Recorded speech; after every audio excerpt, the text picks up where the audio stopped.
एक सब्सक्राइबर की कॉल आई और वो पूछते हैं कि अगर गर्लफ्रेंड ने मुझे धोखा दे दिया तो मैं उसके अगेंस्ट क्या कर सकता हूँ, क्या कोई लीगल रेमेडी बनती है या नहीं। चलिए गाइस, तो आज इस वीडियो में हम बात करेंगे वैसे ही दिल जले लोगों के बारे में, या फिर जिनका दिल बहुत जख्मी तरीके से टूट गया है, पहले वो रिलेशनशिप में थे, बाद में उसको किसी न किसी तरीके से धोखा मिल गया है। तो ऐसे केसेस में लीगल रेमेडी क्या है। तो आप क्वेश्चन एंड आंसर राउंड आते रहेंगे। अगर आपका भी कोई डाउट है, कोई क्वेरी है, तो आप क्वेश्चन करके पूछ सकते हैं। अगली वीडियो में मैं कोशिश करूंगा कि उसका आंसर दूं, और साथ ही साथ अगर इंटरेस्टिंग सा क्वेश्चन होगा तो मैं कोशिश करूंगा कि उस पर वीडियो जरूर बनाऊं। तो गाइस, अगर मैं लिटरली आपको बताऊं तो 100 में से कोई एक ही ऐसा केस होता है जो ऐसा होता है जिसमें लड़का आता है और कहता है मेरे साथ चीटिंग हो गई, मेरे साथ फ्रॉड हो गया और मुझे केस करना है। ऐसा केस वकीलों के लिए बहुत इंटरेस्टिंग होता है, क्योंकि आमतौर पर लड़के आते नहीं है। लड़के आते भी तब है जब उन पर कोई झूठा केस फाइल हो जाता है। तो अगर आप भी जानना चाहते हैं कि कोई झूठा केस फाइल कर दे रेप वगैरह का, तो फिर वैसे केसेस में क्या करना होता है, तो उसके लिए आप ये वीडियो देख सकते हैं। इस वीडियो का लिंक नीचे डिस्क्रिप्शन बॉक्स में भी मैंने दे दिया है। तो गाइस, आगे बढ़ने से पहले मैं आपको बता दूं कि हमने अपने सब्सक्राइबर का कंसेंट ले लिया था इस स्टोरी पे वीडियो बनाने से पहले।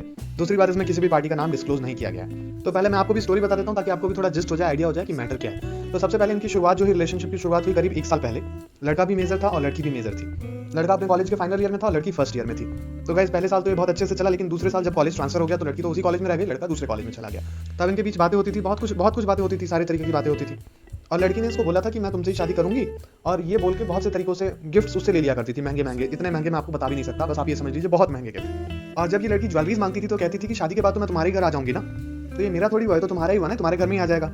तो ऐसे बहुत से तरीके से मीडियम से वो डिसीव करती थी और उसके बाद इंड्यूस करती थी लड़के को प्रॉपर्टी ट्रांसफर करने के लिए। कई बार चैट्स ऐसे दिखाए हैं उसने मुझे, जहाँ पे लड़के ने चैट्स ऐसे दिखाए हैं जहाँ पे बोला हुआ लड़की ने कि तब तक के लिए मेरे पास रहेगा, फिर मैं तुम्हारे घर में आ जाऊंगी तो तुम्हारी लॉकर में रहेगा। लड़का यहाँ बहुत ज्यादा ही अमीर था।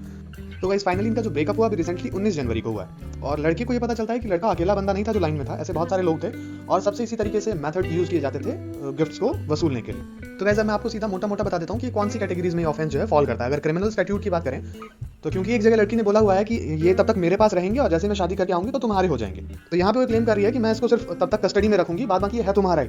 और अगर इस लड़का इस प्रॉपर्टी को वापस मांगता है और लड़की नहीं देती है तो फिर ये ऑफेंस फॉल करेगा 406 में। साथ ही अगर इसका दूसरा एस्पेक्ट देखें तो यहाँ पे चीटिंग है।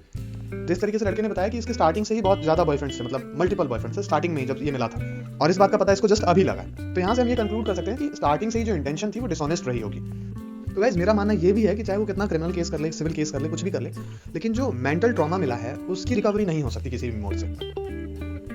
तो गाइस, दूसरा एस्पेक्ट बता देता हूं आपको। यहाँ पे सिविल केस भी फाइल किया जा सकता है, civil suit for damages and recovery of जो भी गिफ्ट आर्टिकल्स हैं उन सब की रिकवरी के लिए सिविल सूट भी फाइल किया जा सकता है। अब सिविल सूट कैसे फाइल करते हैं उसके लिए एक ड्राफ्ट फॉर्मेट होता है, कोर्ट का प्रोसीजर होता है, कुछ कोर्ट फीस लगानी होती है उस पर, और उसके बाद वो कोर्ट में जाके रजिस्ट्री को आपको देना है। अगर वो सब कुछ सक्सेसफुल होगा तो एडमिट कर लेंगे, उसके लिए डिटेल्ड प्रोसीजर है। बट अगर आपको एफआईआर क्रिमिनल साइड में जाना है तो एफआईआर सबसे पहला जो है वो फाइल करते हैं हम। और अगर आप ये जानना चाहते हैं कि एफआईआर कैसे फाइल होगी तो उसके लिए आप ये वीडियो देख सकते हैं। गाइस, उम्मीद करता हूं आपको ये वीडियो अच्छी लगी होगी। अगर आपके कोई भी कमेंट या डाउट्स हैं तो आप कमेंट कर सकते हैं। कोशिश करूंगा कि कमेंट बॉक्स में या फिर अगली वीडियो में उन सबको क्लियर करने की कोशिश करूंगा।